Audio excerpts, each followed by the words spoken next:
इन 10 लोगों ने देखा है साक्षात हनुमान जी को। हनुमान जी आज भी सशरीर धरती पर मौजूद हैं। वे एक कल्प तक धरती पर ही रहेंगे। कहते हैं कि ऐसे कई लोग हैं जिन्होंने हनुमान जी के साक्षात दर्शन किए थे। द्वापर में भीम और अर्जुन के बाद कलयुग में जिन 10 भाग्यशाली लोगों ने हनुमान जी के दर्शन किए हैं, उनके बारे में आज हम आपको बताने जा रहे हैं।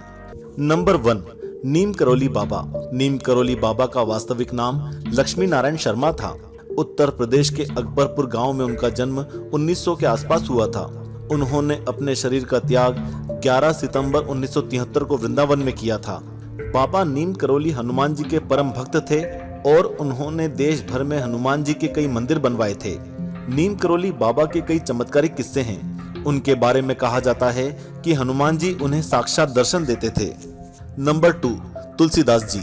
तुलसीदास जी का जन्म 1554 ईस्वी में श्रावण मास की शुक्ल पक्ष की सप्तमी तिथि को हुआ था। तुलसीदास जी जब चित्रकूट में रहते थे तब जंगल में शौच करने जाते थे। वहीं एक दिन उन्हें एक प्रेत नजर आया। उस प्रेत ने ही बताया था कि हनुमान जी के दर्शन करना है तो वे कुष्ठी के रूप में प्रतिदिन हरि कथा सुनने आते हैं। तुलसीदास जी ने वहीं पर हनुमान जी को पहचान लिया और कथा समाप्त होने के बाद उनके पैर पकड़ लिए। अंत में हार कर कुष्ठी के रूप में राम कथा सुन रहे हनुमान जी ने तुलसीदास जी को भगवान के दर्शन करवाने का वचन दे दिया।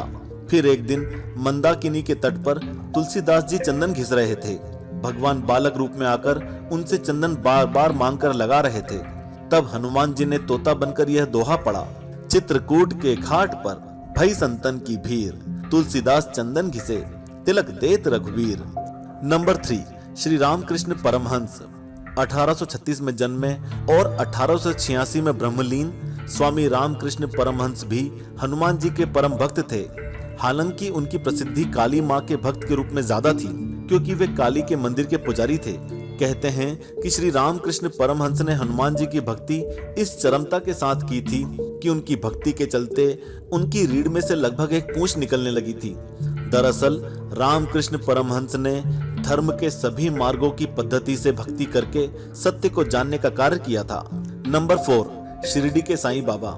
ऐसी मान्यता है कि दत्तात्रेय के अवतार माने जाने वाले अक्कलकोट स्वामी महाराष्ट्र के मनमाड़ रेलवे स्टेशन से 16 किलोमीटर दूर पाथरी में श्री साईं बाबा के रूप में 27 सितंबर 1938 में पुनर्जन्म लेते हैं। एक जीवनी के अनुसार श्री शिरडी साईं बाबा का जन्म भूसारी परिवार में हुआ था, जिनके पारिवारिक देवता कुम्हार बावड़ी के श्री हनुमान थे, जो पाथरी के बाहरी इलाके में थे।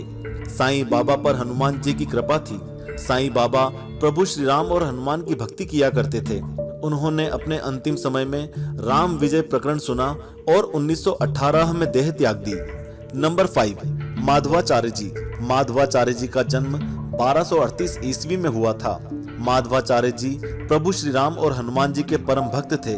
यही कारण था कि एक दिन उनको हनुमान जी के साक्षात दर्शन हुए थे। संत माधवाचार्य जी ने हनुमान जी को अपने आश्रम में देखने की बात बताई थी। नंबर 6, श्री व्यास राय तीर्थ। श्री व्यास राय तीर्थ का जन्म कर्नाटक में 1447 में कावेरी नदी के तट पर हुआ था। विजयनगर के महान सम्राट श्री कृष्णदेव राय के गुरु श्री व्यास राय हनुमान जी के परम भक्त थे। उन्होंने देश भर में घूमकर देश की रक्षा के लिए 732 वीर हनुमान मंदिर स्थापित किए। उन्होंने श्री हनुमान पर प्रणव नादिराई, मुक्का प्राण पदिराई और सद्गुण चरित लिखा। नंबर 7, राघवेंद्र स्वामी। 1595 में जन्मे राम भक्त राघवेंद्र स्वामी माधव समुदाय के गुरु के रूप में प्रतिष्ठित हैं। उनके जीवन से अनेक चमत्कारिक घटनाएं जुड़ी हुई हैं। उनके बारे में कहा जाता है कि उन्होंने भी हनुमान जी के साक्षात दर्शन किए थे। वे भी हनुमान जी के परम भक्त थे। उन्होंने 1671 में मंत्रालयम में तुंगभद्रा नदी के तट पर जीव समाधि में प्रवेश किया।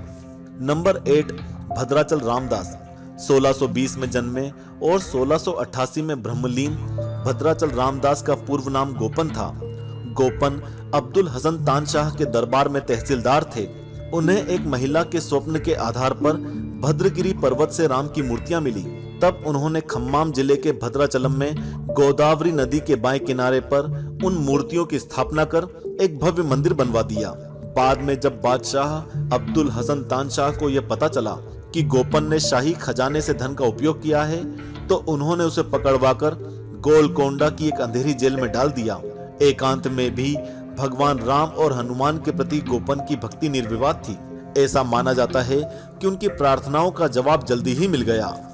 जब भगवान राम ने तानशाह को सपने में दर्शन दिए और शाही खजाने से लिए गए धन को चुका दिया, राजा को बहुत बुरा लगा और उसने गोपन को जेल से रिहा कर फिर से तहसीलदार के रूप में उनकी नियुक्ति बहाल कर दी। नंबर 9, समर्थ रामदास। समर्थ स्वामी रामदास का जन्म रामनवमी को 1608 में गोदा तट के निकट ग्राम जाम में हुआ था। वे हनुमान जी के परम भक्त और छत्रपति शिवाजी के गुरु थे। महाराष्ट्र में उन्होंने राम भक्ति के साथ हनुमान भक्ति का भी प्रचार किया। हनुमान मंदिरों के साथ उन्होंने अखाड़े बनाकर महाराष्ट्र की सैनिकीकरण की नींव रखी, जो राज्य स्थापना में बदली। कहते हैं कि उन्होंने भी अपने जीवन काल में एक दिन हनुमान जी को देखा था। 1681 को समर्थ रामदास जी ने देह का त्याग कर दिया। नंबर 10, संत त्यागराज। 1767 में जन्मे और 1847 में ब्रह्मलीन संत त्यागराज श्री राम और हनुमान जी के परम भक्त थे। ऐसा माना जाता है कि उन्होंने 6 करोड़ बार श्री राम के नाम का पाठ किया और थिरुवियारू के थिरुमंजना स्ट्रीट पर अपने घर के सामने सीता देवी, लक्ष्मण और श्री आंजनेय के साथ श्री राम के दर्शन का सौभाग्य प्राप्त किया था। तो दोस्तों, इन संतों में से आपको किसके बारे में पहले से मालूम था, हमें कमेंट करके जरूर बताएं। या फिर आपकी नजर में कोई ऐसे संत हों जिन्होंने श्री राम के दर्शन साक्षात किए हैं, तो कृपया उनका नाम हमें कमेंट में बताएं। जय श्री राम, जय हनुमान।